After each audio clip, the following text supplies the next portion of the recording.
Ima li neke slučajeva gde nije bilo moguće razbiti magiju koja je bačena ili kletva? Ovako da vam objasnim, magija narušava čoveku ne samo život, ne posao samo, ne ljubav, ne samo brak, ne samo poslovne kontakte, komunikaciju i tako dalje. Crna magija narušava psihičko, mentalno, duševno stanje ponajpre.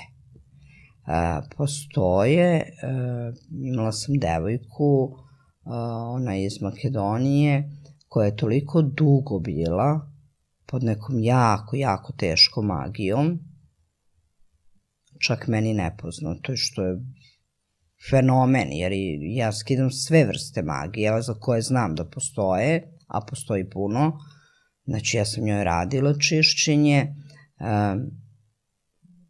ali njoj je ta crna magija, toliko je dugo bila na njoj da je njoj narušila potpuno psihu i da njoj džabe ti skidaš crnu magiju, njoj je narušena u tolikoj meri bila psiha da ta njena psiha, znači ostavilo je već posledice dobre, nije mogla da se vrati u potpunosti u normalu, delimično da, ali ne skroz.